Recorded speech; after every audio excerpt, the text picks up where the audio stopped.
삼성전자 이재용 부회장이 오늘 법정 구속됐습니다. 국정농단 사건의 파기환송심에서 징역 2년 6개월의 실형을 선고받고 집행유예로 풀려난 지 3년 만에 다시 수감됐습니다. 대법원이 다시 심리하라며 내려보낸 사건을 고등법원이 판단한 것이기 때문에 대법원의 취지까지 반영된 결정입니다. 재판부는 이 부회장이 전직 대통령 박근혜 씨 측에게 준 뇌물은 모두 합해 86억여 원이라고 결론 내렸습니다. 먼저 이지혜 기자입니다. 이재용 삼성전자 부회장은 굳은 표정으로 법정으로 향했습니다. 4년 만에 선고인데 신경한 말씀 부탁드립니다. 파기환송심 선고는 20분 만에 끝났습니다. 재판부는 이 부회장에게 징역 2년 6개월의 실형을 선고하고 법정에서 구속했습니다.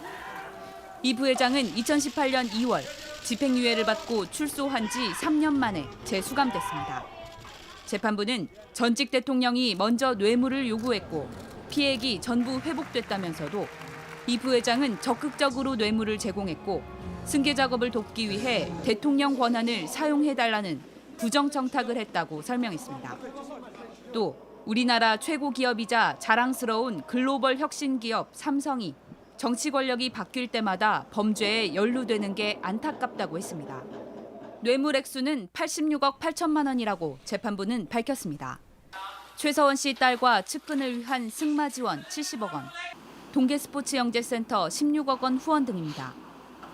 회사 자금을 횡령하고 범죄 수익을 은닉한 혐의뿐 아니라 국회에서 위증한 혐의도 인정됐습니다.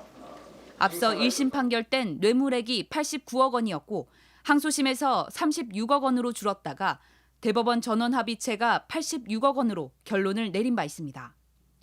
삼성이 최 씨 측에 제공한 말 3필과 영재스포츠센터 16억 원 등 50억 원도 뇌물로 봐야 한다는 취지였습니다. 이 부회장 측은 유감을 표명했습니다. 전 대통령의 직권남용으로 기업이 자유와 재산권을 침해당한 것입니다. 재판부의 판단은 유감이라고 생각합니다. 재판부는 선고 뒤 진술 기회를 줬지만 이 부회장은 특별히 드릴 말씀이 없다고 답했고 재판부가 법정을 나서자 자리에 털썩 주저앉았습니다. JTBC 이지혜입니다. 오늘 판결에서 주목할 건 재판부가 실형을 선고하고 바로 법정 구속을 했다는 겁니다. 크게 두 가지 이유를 들었습니다. 전직 대통령에게 끌려간 게 아니라 적극적으로 뇌물을 줬다고 했습니다. 또 삼성의 준법감시위원회도 아직까지 실효성이 떨어진다고 판단했습니다. 이어서 오선민 기자입니다. 가장 큰 쟁점은 삼성의 준법감시위원회 활동으로 이재용 부회장의 형량이 줄 수 있느냐였습니다. 결과적으로 그렇지 않았습니다. 지난해 1월 삼성은 준법감시위를 출범시켰습니다. 2019년 파기환송심 재판부가 준법감시제도를 마련하면 형량에 반영해 줄 수 있다고 밝힌 데 따른 겁니다. 이 부회장은 대국민 사과도 했습니다. 이 모든 것은 저희들의 부족함 때문입니다. 저의 잘못입니다. 사과드립니다. 하지만 재판부가 지정한 전문심리위원들은 준법감시위의 활동에 대체로 부정적인 평가를 내렸습니다.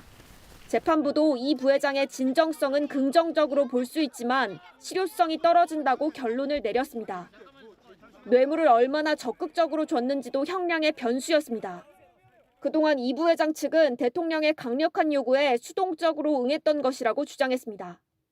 하지만 재판부는 대통령의 뇌물 요구에 편승해 적극적으로 뇌물을 제공했다며 이 주장을 받아주지 않았습니다. 묵시적이긴 하나 승계 작업을 돕기 위해 대통령의 권한을 사용해달라는 부정한 청탁을 했다고 판단했습니다. 다만 현실적으로 대통령이 뇌물을 요구하면 이를 거절하는 건 매우 어려운 점도 참작했다고도 설명했습니다. 이번 선고를 앞두고 재계에선 이 부회장을 선처해달라는 호소가 이어졌습니다. 삼성이 우리 경제에서 차지하는 무게감을 고려해달라는 주장이었습니다. 이런 호소는 2017년 이 부회장이 처음 구속될 때도 나왔지만 그때도 지금도 법원은 받아들이지 않았습니다. JTBC 오선민입니다.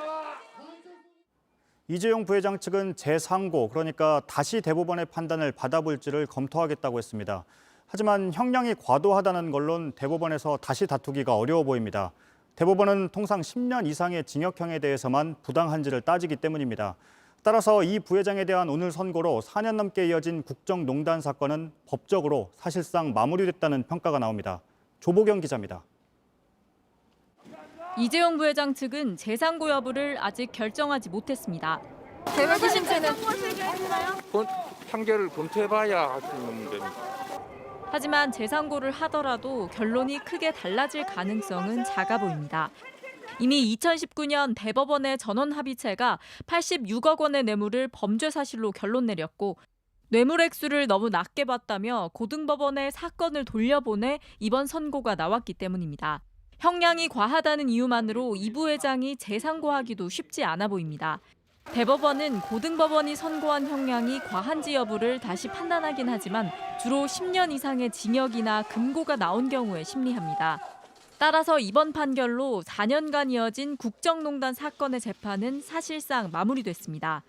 앞서 이 부회장에게 뇌물을 수수한 혐의 등으로 전직 대통령 박근혜 씨에게 징역 22년이 확정됐습니다. 최서원 씨도 징역 18년을 확정받고 복역 중입니다. 박영수 특검은 대법원 판결 취지를 감안해 주요 피고인들에게 실형이 선고된 것이라고 했고 이로써 국정농단 사건의 유무죄 판단이 사실상 마무리됐다고 평가했습니다.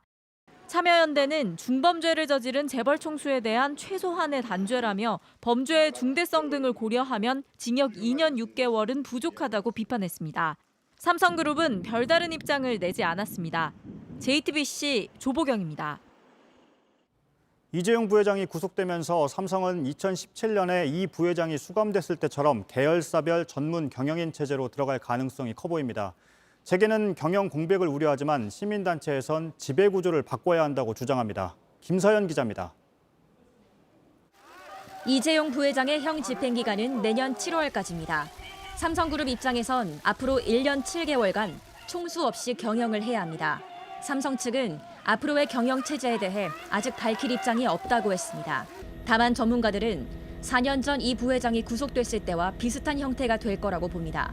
계열사별 전문 경영인을 중심으로 한 비상 경영 체제를 유지할 가능성이 크다는 겁니다. 이러자 재계에선 경영 공백을 우려합니다.